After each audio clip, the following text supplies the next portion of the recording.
तुम अभी छोटे हो, तुम्हें नहीं मालूम कि बारिश में सिर्फ खुशी नहीं हुआ जाता बल्कि टेंशन बढ़ जाती है। क्या मतलब मामा? बेटा, जंगल के बहुत से पक्षी जिनके घोंसले तक नहीं हैं और तो और उनके पास दाना भी नहीं है। मम्मा, आपको पता है कि जो तोते अंकल है ना, वो जंगल में बहुत सी फसलें उगाया करते हैं, तो हम क्यों ना उनसे कोई फसल का बीज लेकर कोई ऐसी फसल। अपनी मामा की भरपूर मदद करता है। वो दोनों मिलकर अपने सख्त पंजों से ज़मीन को नरम करते हैं और उसमें मकई की फसल का बीज बो देते हैं।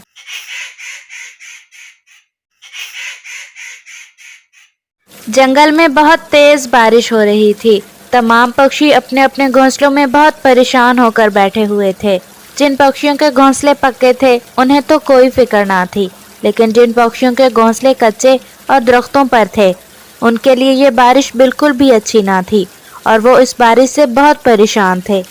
प्यारे दोस्तों, क्या आपने मुझे सब्सक्राइब कर लिया है? और घंटी के आइकन को दबाना बिल्कुल मत भूलिएगा। मम्मा, कितनी अच्छी बारिश हो रही है ना, मुझे बारिश बहुत पसंद है। हाँ बेटा, बारिश तो सबको ही पसंद होती है। क्या हुआ मम्मा, आप इतनी परेशान क्यों हैं?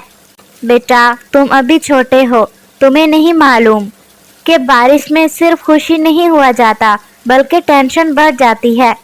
क्या मतलब मामा?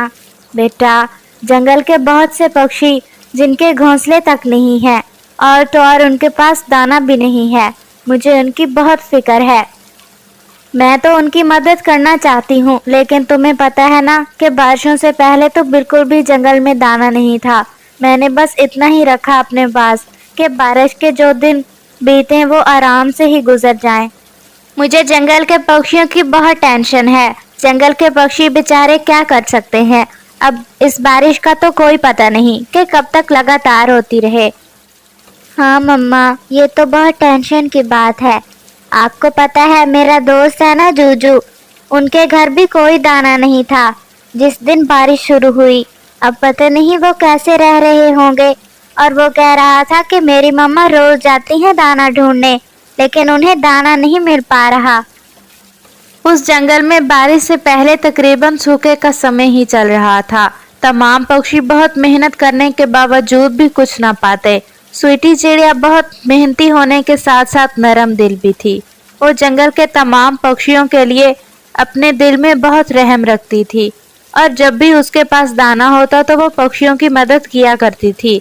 लेकिन इस बार तो वो खुद भी बहुत परेशान थी क्योंकि उसके पास इतना ही दाना था जो वो बारिश में बहुत मुश्किल से अपना गुजारा कर सकती थी।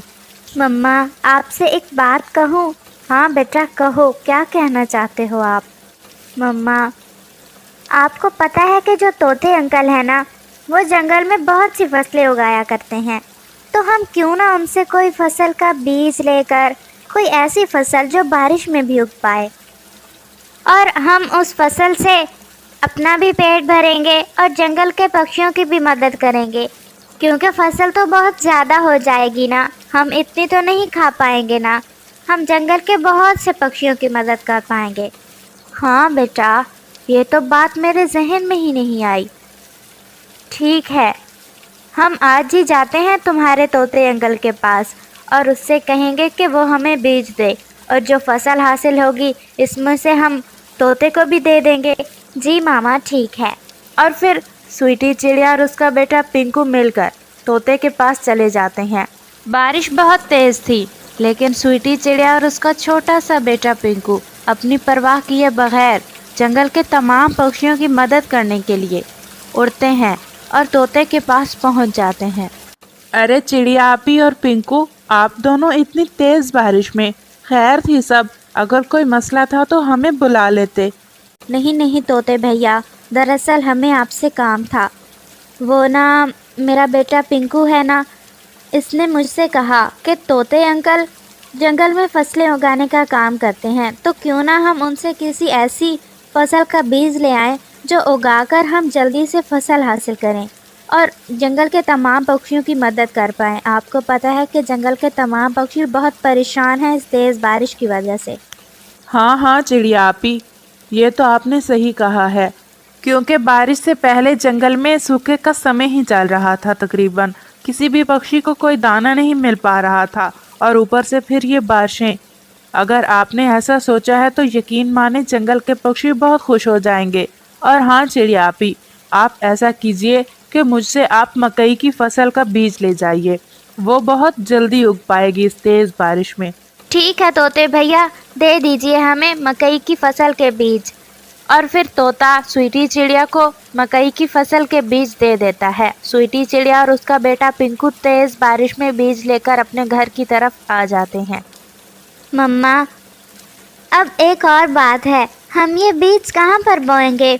बेटा, हम अपने दरख्त के नीचे ही इनकी फसल उगा लेंगे। ऐसा करेंगे ना कि हम दोनों मिलकर ही काम करेंगे, इससे हमारी फसल जल्दी उग पाएगी। ठीक है मामा, मैं आपके साथ काम करवाऊंगा। और फिर पिंकू अपनी मामा की भरपूर मदद करता है। वो दोनों मिलकर अपने सख्त पंजों से ज़मीन को नरम करते हैं और उसमें मकई की फसल का बीज बो देते हैं। और ऐसे ही वो सुबह से शाम तक मेहनत करते हैं और बीज को ज़मीन में बो देते हैं। मामा, आज हमें क्या करना होगा? बेटा, आज हमने ना देखना है कि क्या बीज बारिश के पानी से इधर उधर तो नहीं निकला ना। आज हमने उसकी मिट्टी को मज़ीद पक्का करना होगा। ठीक है मामा। और फिर पिंकू और उसकी मामा मिलकर आज फिर से भरपूर मेहनत करते हैं और अपनी फसल की अच्छे से देखभाल करते हैं। वक्त ऐसे ही गुजरता रहा और 2 से 4 दिनों के अंदर अंदर स्वीटी चिड़िया और उसके बेटे पिंकू की मकई की फसल पौधों की शक्ल में ज़मीन से बाहर निकल आई। और 1 हफ्ते या 1.5 हफ्ते के दौरानिए में स्वीटी चिड़िया और उसके बेटे पिंकू की मेहनत रंग ले आई और उन दोनों की मकई की फसल पककर तैयार हो गई। मामा, हमारी मकई की फसल पककर तैयार हो गई है। अब हमने जंगल के तमाम पक्षियों की मदद करनी है। कितना मज़ा आएगा। हाँ बेटा, ये सब आपकी वजह से है। मुझे बहुत खुशी है कि मेरा बेटा इतना समझदार है। चले मामा, अब हमें फसल की कटाई कब करनी होगी? हाँ बेटा, आज ही। बारिशें तो लगातार हो रही हैं, इसलिए हम अपनी पक्की पकाई फसल को नहीं छोड़ सकते। हमें आज से ही कटाई शुरू करनी होगी। और फिर पिंकू और स्वीटी चिड़िया मिलकर मकई की फसल की कटाई शुरू करते हैं और जल्द ही वो मकई की फसल को अपने घर में संभाल लेते हैं। वह दोनों अपने घर में बैठकर बातें कर रहे होते हैं कि अचानक से उनके दरवाजे पर दस्तक होती है। कौन? चिड़िया आपी, मैं हूँ कालू कौवा। प्लीज़ मेरी मदद कर दीजिए, हमारे पास कोई दाना नहीं है और हमने सुना है कि आपने मकई की फसल उगाई है। ठीक है कौवे भैया, अंदर आ जाइए। और फिर स्वीटी चिड़िया कालू कौवे को मकई की फसल दे देती है। और फिर इसी तरह जंगल के तमाम पक्षी एक बाद दीगरे आकर स्वीटी चिड़िया से मकई की फसल लेते और अपना पेट भरते। ऐसे उनकी ज़िंदगी में खुशहाली लौट आई थी और स्वीटी चिड़िया और उसका बेटा तो दिली तौर पर सुकून हासिल कर चुके थे, क्योंकि उन्होंने जंगल के तमाम पक्षियों की मदद की थी, वो भी मेहनत करके। इसलिए वो बहुत खुश थे। इस कहानी से हमें यही सबक मिलता है कि हालात चाहे जैसे भी हों, हमें अपनी भरपूर मेहनत करनी चाहिए और बुरे वक्त में एक दूसरे का साथ देना चाहिए, ताकि हमारी ज़िंदगी में कोई भी परेशानी ना रहे।